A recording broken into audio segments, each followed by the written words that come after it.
Hello and welcome to How to Have Outrageously Awesome Employees. I'm your host, Randy Starr. This is from a blog post that I published a couple years back called Engaged Employees. I just got back from our annual Christmas trip, a trip to unwind, relax, and sharpen the saw. I try very hard to not work except during specified times on these trips. This is usually very hard, but worked out very well this year.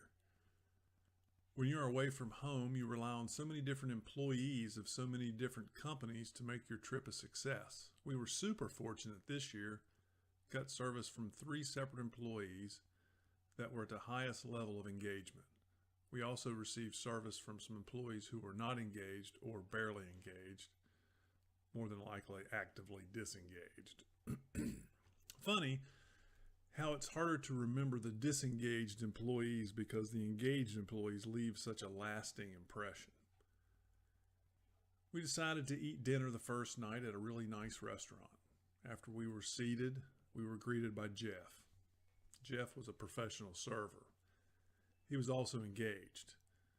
You would have thought he was the owner of the restaurant, actually. He was so proud of his workplace and very enthusiastic about meeting new customers. He explained not only the menu and specials, but the history of the restaurant and how they cooked their food.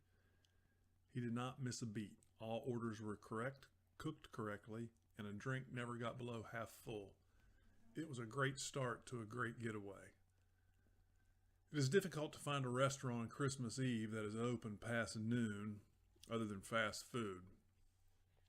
I was not expecting much in the way of service. I was expecting service staff that was in a hurry to get home to their families and away from work.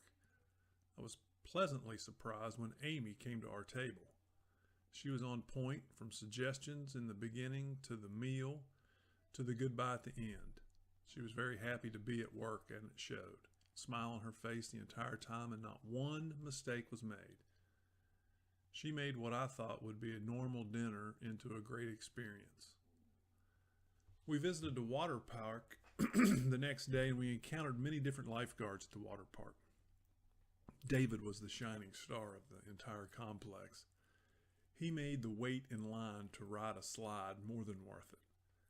If you've ever been to a water park, you know the job has to be quite taxing on the employees, dealing with a lot of kids who are more than enthusiastic and sometimes don't follow the rules or the safety guidelines.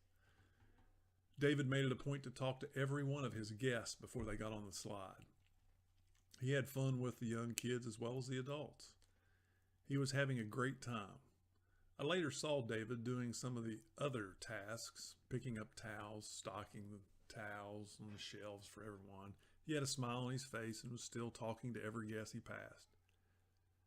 He did not just say hello, he asked questions. He wanted to know if all guests were pleased with the water park and if they were having fun.